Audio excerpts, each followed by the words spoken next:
SafeFlorida.net. That's a place to go. I hope all of you will take it down and remember it. I don't know if we have the armbands. Can we pass those out? That'd be great if we can.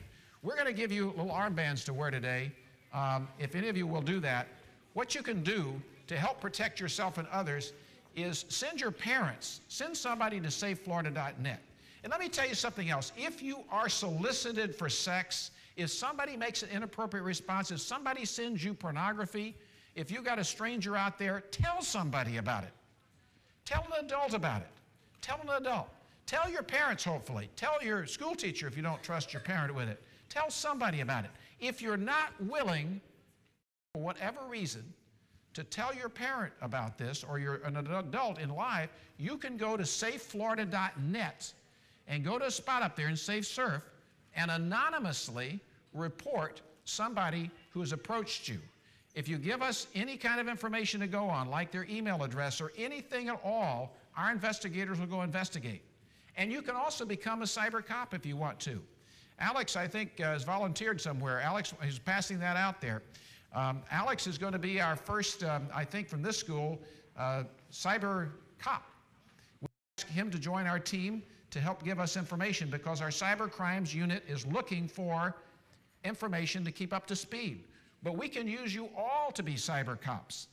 We can use you all to be cyber cops because if you post on the internet something that is like a little emblem that we can give you to post on your MySpace site, it'll be like an alarm system where if you are, you know, if you've ever seen these alarms, how many of you seen alarms that are in a house? You know, seen the little signs, ADT or whatever?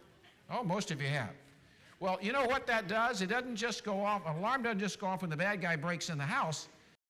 If a bad guy, a burglar, a potential burglar, sees the alarm symbol out there, he's what? He's less likely to go into your house. He's less likely to knock on your door. And the same thing's true if you take our cyber safety symbol and your cyber cop symbol and you post it on your MySpace site, or we'd like to be your friend. We have a MySpace site too. Yeah, we do.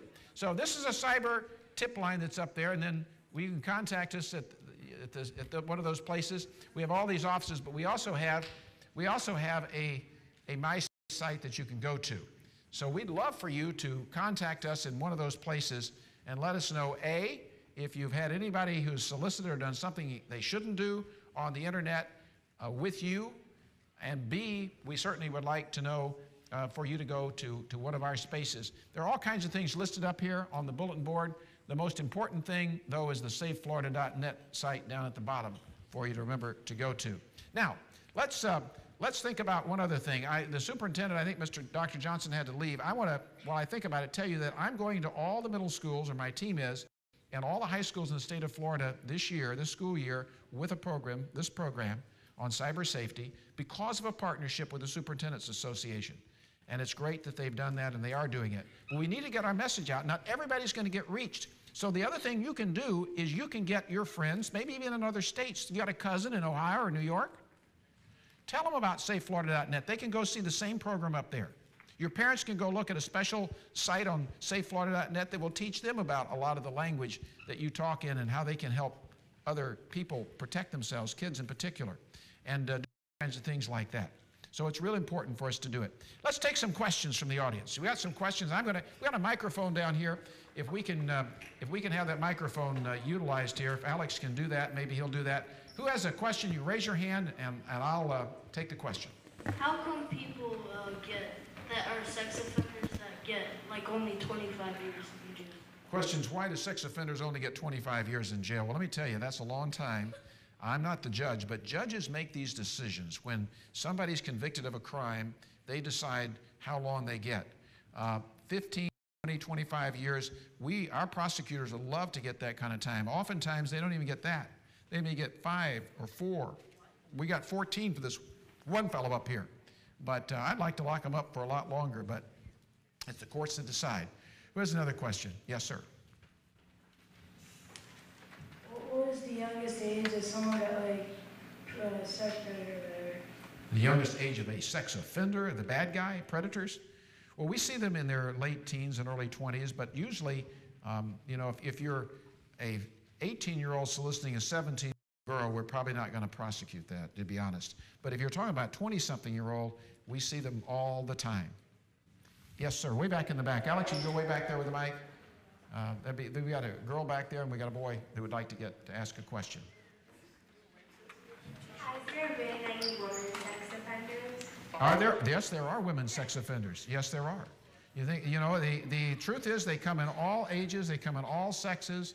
And what you see, and I'm not kidding about this now, you'll read it in the newspapers and you don't want to read it, you will see sometimes women who are in contact with kids, whether that's in a Girl Scout troop or a school sometimes, they will in person, sometimes you'll read in the paper, solicit guys, which is not good.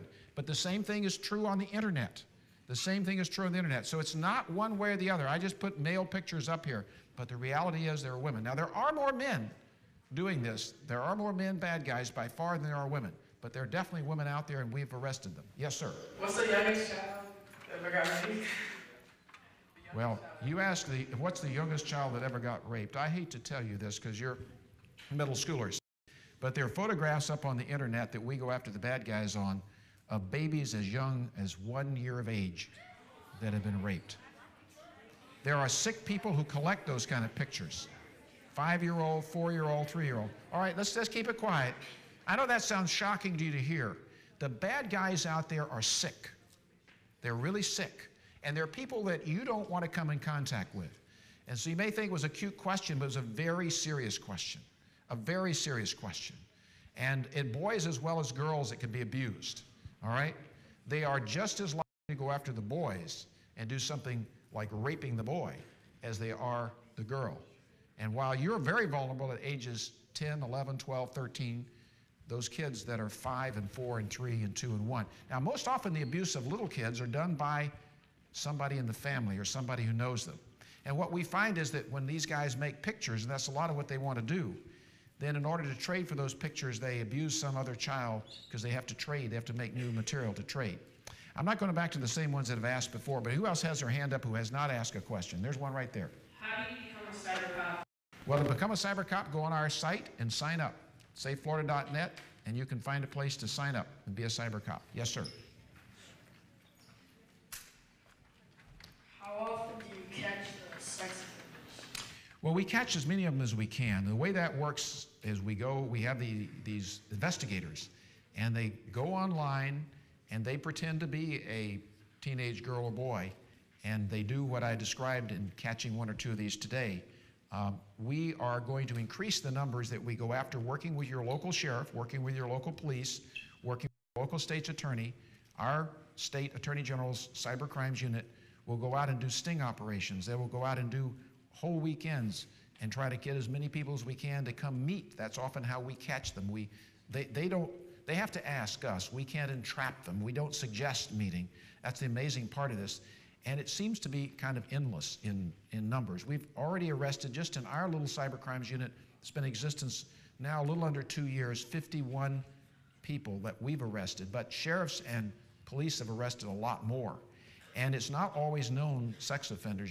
It's not. Of those 51, only one had a previous record of any sort that we arrested. So we're really very, very much after them. And there are going to be a lot more of them. We're taking our unit from 6 persons that was when I came to office at the beginning of this year up to 56 people, and we're opening offices all over Florida. We'll soon have one open in Fort Lauderdale. We're opening one in Tampa. We just opened one in Orlando. We've opened the big one in Jacksonville. We're going to have one in Fort Myers, one out in Pensacola. And then we really will chase them. But that's why we're here today. We cannot arrest all the bad guys. You need to be vigilant and protect yourselves. We need that. I'm not going to come back to you right now because you've asked one question already. Let me come to the people who have.